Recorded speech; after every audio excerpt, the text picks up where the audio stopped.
केदार मंदिर में एक बार फिर पूजा अर्चना शुरू हो गई है। मंदिर को पूरी तरह से सजाया गया है। एक बार फिर घाटी में मंदिर की घंटियां गूंज रही हैं। जिस समय मंदिर में दोबारा पूजा शुरू हुई, हमारे संवाददाता अवनीश प्रेमी यहां मौजूद थे और आपको उस समय की तस्वीरें हम दिखाते हैं।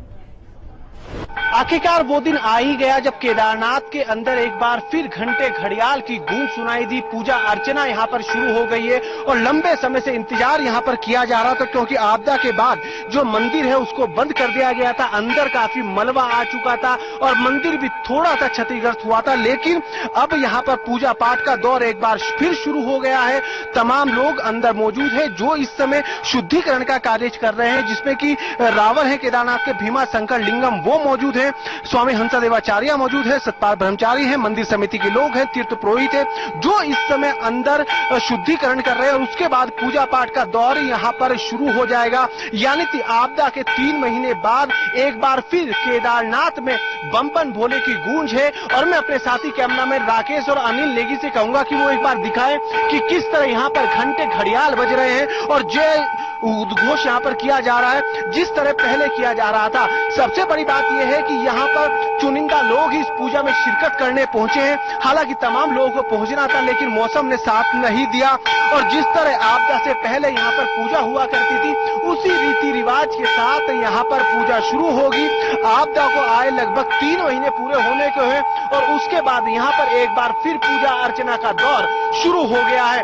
सबसे बड़ी बात यह कि मंदिर को सजाया गया है और जिस तरह की तैयारियां यहाँ पर की गई है कहीं ना कहीं उसकी सराहना की जानी चाहिए। दूसरी बड़ी बात यह है कि अंदर तो पूजा पाठ का दौर चल ही रहा है, लेकिन उसके साथ साथ सबसे बड़ी बात यह है कि मंदिर के आसपास भी तमाम यज्ञ यहाँ पर किए जाएंगे। आप देख सकते हैं कि वहां पर यज्ञ की तैयारी पूरी तरह हो रही है और जब वहां पर मंदिर में शुद्धिकरण पूजा हो जाएगी उसके बाद यहाँ पर यज्ञ शुरू होगा और यज्ञ पूरे वैदिक रीति रिवाज के साथ होगा, मंत्र उच्चारण के साथ होगा।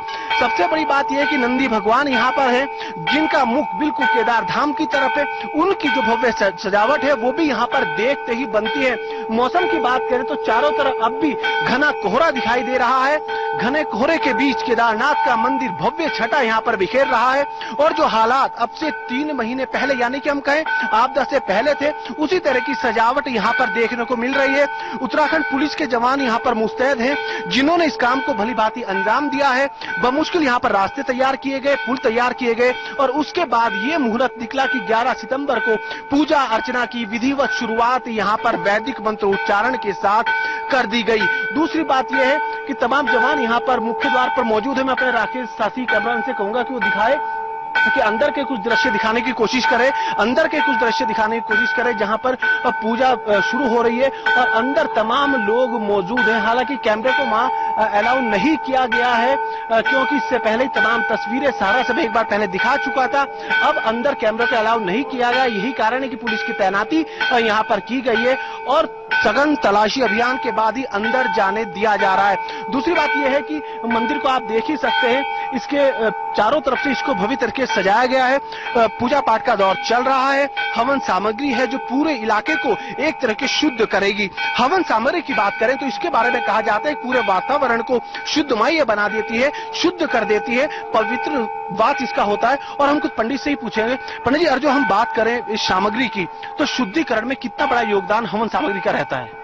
शुद्धिकरण में इसमें सारी कैलाश की जड़ी बूटियां और तमाम जो तिल, घी, शक्कर और सप्तो औषधि सभी पड़ी हुई है। तमाम औषधियां इसमें हैं, हिमालय की औषधियां हैं जो पूरे वातावरण को एक बार फिर सुगंधित बनाएंगी, शुद्धमय बनाएंगी और कहीं ना कहीं ये संदेश देने की कोशिश करेंगे कि जो हालात यहाँ पर पहले हुए थे अब उस तरह के नहीं हैं। एक बार फिर बाबा केदार अपने पुराने रूप में यहाँ पर लौटेंगे। और सबसे बड़ी बात यह है कि भगवान की हम बात करें तो भगवान केदार के यहाँ पर वो दर्शन होते हैं जो शायद ही दुनिया में कहीं होते हैं, इसीलिए दर्शन करने के लिए दूर दराज से लोग यहाँ पहुंचे हैं। हालांकि अभी तक हम कहें किसी तरह आम आदमी को यहाँ पर आने नहीं दिया जा रहा और उसका सबसे बड़ा कारण है कि रास्ते अभी ठीक नहीं है। मैं आपको मंदिर के पीछे के हिस्से में लेकर चलूंगा। एक बार फिर हम उस दिव्य शिला की बात करेंगे, उस भीम शिला की बात करेंगे जिसने इस मंदिर को बचाया है। वो भव्य शिला है जिसने इस मंदिर को बचाया है और भीम शिला भी इसको कहा जाता है। तो इसकी पूजा अर्चना भी आज यहाँ पर होनी है। इस पर भी फूल मालाएं चढ़ाई गई है, सजाया इसको गया है और कहा यह जा रहा है कि मंदिर जो बचा है वो इसी शिला की वजह से बचा हुआ है। तो निश्चित तौर पर एक बड़ा दिन आज उत्तराखंड के लिए कहेंगे कि आपदा के 3 महीने बाद एक बार फिर पूजा पाठ का दौर केदारनाथ के अंदर चला है। तमाम जो हिमालय है वो एक बार फिर अपनी छटा यहाँ पर बिखेरते हुए दिखाई दे रहे हैं। तमाम व्यवस्थाएं यहाँ पर की गई है और सबसे बड़ी बात यह है कि आज यहाँ पर 12 बजे तक पूजा अर्चना होगी और उसके बाद मंदिर को भोग लगाने के बाद बंद कर दिया जाएगा।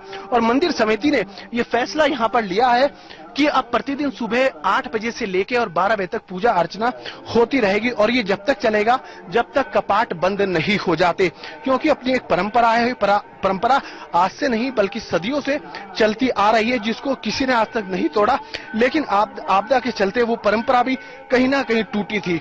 अब उसको फिर एक बार कोशिश की गई है पटरी पर लाने की और यही कारण है कि तमाम जो तीर्थ पुरोहित थे वो यहाँ पर पहुंचे थे पूजा अर्चना के लिए, क्योंकि यहाँ पर हम कहें ऑक्सीजन की काफी दिक्कत है, इसीलिए काफी परेशानी भी यहाँ पर है। लेकिन इतना कहेंगे कि एक बार फिर उत्तराखंड के अंदर वो दिन आ गया जब एक बार बाबा केदार के दर्शन हर किसी को हो सकेंगे, बाबा केदार के अंदर हर कोई आ सकेगा।